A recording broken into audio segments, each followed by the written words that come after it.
நான் பைத்தியமாயிட்டேன்.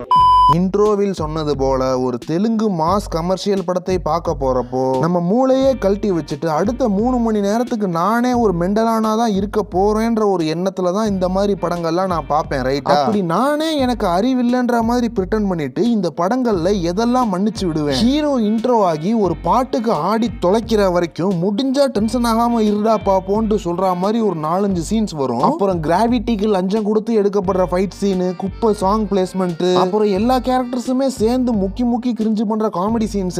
ஆவரேஜா ஒரு மாஸ் தெலுங்கு படம் பாக்குறப்போ இதெல்லாம் நான் மன்னிச்சு விடக்கூடிய விஷயங்கள். ரைட்டா? அப்படி இந்த தேவராலையும் இதெல்லாம் ஒதுக்கி வச்சுட்டு படத்தை பார்த்தா கூட டசன் கணக்கான விஷயங்கள் இருக்கு படத்துல ரோஸ்ட் பண்றதுக்கு. ஃபர்ஸ்ட் ஹாஃப் மட்டுமே பழைய கதையா இருந்தாலும் நல்லா எடுத்திருந்தா சூப்பர் படமா வந்திருக்கலாம்ன்ற அளவுக்கு பேசிக் கமர்ஷியல் படத்துக்கான பொட்டன்ஷியல் பக்காவா இருந்துச்சு. சோ நல்லா இருந்திருக்க வேண்டிய ஃபர்ஸ்ட் ஹாஃபை நாசமாக்கிய விஷயங்கள் என்னென்னு பார்த்தா, number 1 character. Telugu cinema film makers தயவு செஞ்சு இந்த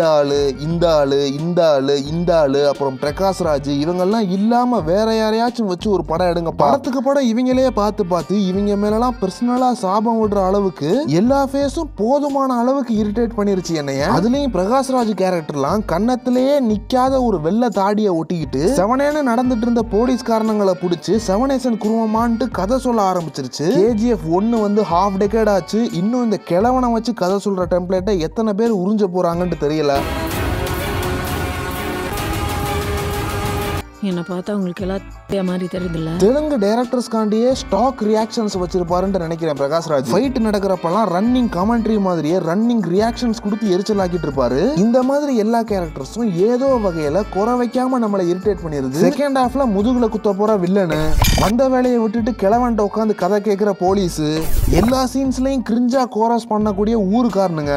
சரி கேரக்டர்ஸ் தான் கிறுக்கணுகளா இருந்தாலும் ஸ்டார்டிங்ல ஒரு கப்பல்ல ஊக்கடிச்சு கடத்துவானுங்க.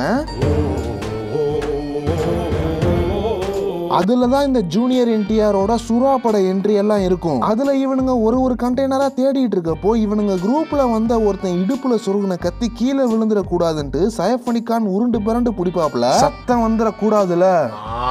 ஆனா இவனுங்க ஸ்லோ மோஷன்ல எடுக்க நல்லா இருக்கும்னு சொல்லி கண்டெய்னர் விட்டு கண்டெய்னர் பல்ட்டி அடிச்சு ஓடுவானுங்க. ஆனா சவுண்ட் டிசைனர் தெளிவா சரி இவனுங்க முட்டா பசங்க என்னத்தையோ எடுத்துட்டு வந்துட்டானுங்கன்னு நினைச்சிட்டு ஜம்ப் பண்ற இடத்துல சவுண்ட் எதுவுமே இருக்காது. அங்கேயே வந்துட்டு ஏண்டா இரும்பு கண்டெய்னர்ல இவனுங்க குதிக்கு டமால் டிமில்ட்டு சவுண்ட் கேட்குமே, அதை மியூட் போட்டுட்டு இத்தனுக்கூண்டு கத்தி கீழே விழுந்துட கூடாதுன்னு பில்டப் பண்ணி என்னைய முட்டாளாக்க பாக்குறியான்ற மாதிரி ஒளிஞ்சு பிடிச்சு விளையாடுற மாதிரி ஒரு அபத்தமான ஹேஸ்ல தான் படமே ஸ்டார்ட் ஆகுது.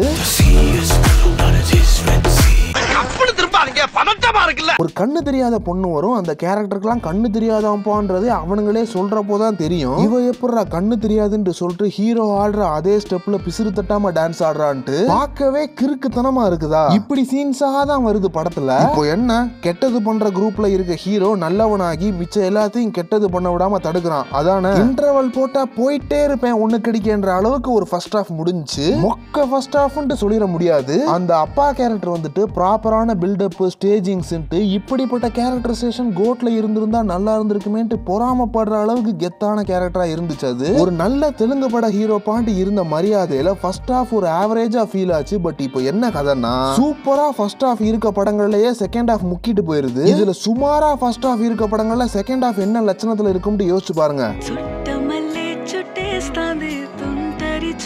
செகண்ட் ஹாஃப் முழுக்க கிளீவேஜ் பேர்ல ஜான்வி கபூர் கிளீவேஜ் பேர்ல எழுதுங்கோன்ட்டு சொல்ற அளவுக்கு சரி ஹிந்தில இருந்து இவளை கூட்டிட்டு வந்துட்டோம், கொடுத்த காசுக்கு முடிஞ்ச அளவு கிளாமரை புழிஞ்சு எடுத்துருவோம்ன்ற மாதிரி மூஞ்சில அடிக்கிற அளவுக்கு தாராளமா இருந்துச்சு அந்த லூசு ஹீரோயின். இந்த அயன் படத்துல ஒரு சேட்டு வருவான்ல, குனிய வச்சு அதே ஆங்கிள் தான் வளைச்சு எடுத்துருப்பானுங்க செகண்ட் ஹாஃப் ஃபுல்லா. இன்னுமாடா கிளாமரை நம்பி படம் எடுக்கிறீங்கன்னு சொல்ற அளவுக்கு செகண்ட் ஹாஃபோட ஸ்டார்டிங்கே லூசுத்தனமா தான் ஆச்சு. 500 கோடி அடிச்சது அல்லு அர்ஜுன் படம் தான். பட் ஆடியன்ஸ்லாம் வந்தது எனக்காண்டி.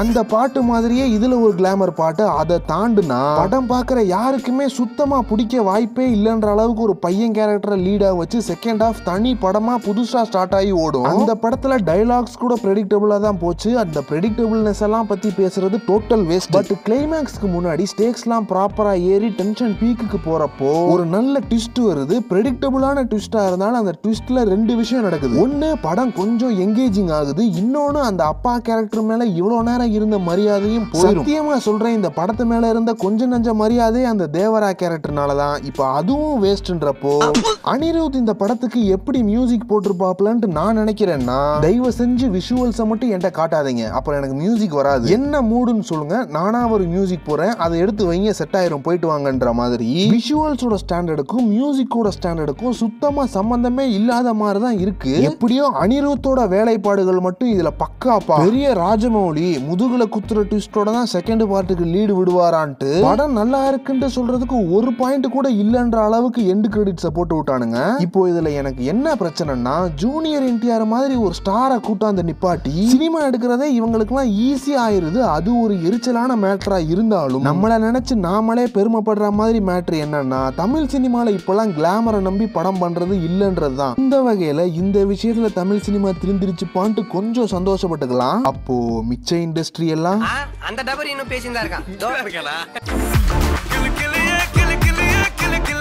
உனக்கு மட்டும் தமிழ்ல ராயப்பன் கேரக்டர் வந்துட்டு ரொம்ப ரியலிஸ்டிக்காலாம் இருக்காது. பட் படம் பாக்குறப்போ அந்த கேரக்டர் மேல ஒரு ரெஸ்பெக்ட் வரும். அந்த அளவுக்கு இதுல தேவரா மேலயும் ஒரு ரெஸ்பெக்ட் வருதுதான். பட் அதுலயும் இவனுங்க 3 விஷயத்தை பண்ணி நாசமாக்குறானுங்க. அதுல ஒண்ணு, இந்த கேரக்டருக்கு இருக்க பில்டப்புக்கு சுத்தி இருக்க ஒருத்தனுமே தேவராவை மதிக்கவே மாட்டான். அதுலயும் ஷெயின் டாம கூட்டியாந்து சும்மா படம் பூரா சிகரெட்டை பிடிக்க வச்சு நடக்க விட்டுட்டே இருப்பானுங்க. ரொக்கடு கேரக்டரைசேஷன். இந்த மாதிரி நல்ல மலையாளம் ஆக்டர்ஸ்லாம் அதிக சம்பளம் வருதேன்ட்டோ இல்ல வேற ஏதாச்சும் காரணத்துக்காகவோ இப்படி குப்பை படத்துலலாம் நடிச்சு உங்க மரியாதையை கெடுத்துக்காதீங்க. அப்புறம் 2வது மேட்டர் வந்துட்டு, நல்லா கெத்தாதான் மேடம் நடந்துட்டு இருப்பான், ஆனா ஏதாச்சும் பாட்டு போட்டாங்கன்னா கிறுக்கு மாதிரி இறங்கி ஆட ஆரம்பிச்சிருவான். ஆனா ஜூனியர் என்டிஆர் படங்கள்லாம் நான் பெருசா பார்த்ததில்ல. ஆனா ஒரு மாதிரி எனக்கு இந்த ஆளை பிடிச்சிருக்கு. பக்காவா இருக்காப்ல. ஏதோ வெற்றிமாறன் கூட ஒரு படம் பண்ண போறாருன்ட்டு ஒரு மேட்ரு ஓடுது. அது டேக் ஆஃப் ஆனா நல்லா இருக்கும். பட் நம்மளால சுத்தமா நம்பவே முடியாது. என்ன பண்றது? சரி, அப்புறம் அந்த 3வது மேட்ரு வந்துட்டு நான் ஆல்ரெடி சொல்லியிருந்த அந்த ட்விஸ்ட் எலமெண்ட் தான். செம்ம படமாக வந்திருக்க வேண்டியதை சல்லி சல்லியாக நொறுக்குவது எப்படின்ட்டு தான் பார்த்து தெரிஞ்சுக்கலான்ற மாதிரி ஒரு படமா இது இருக்குது.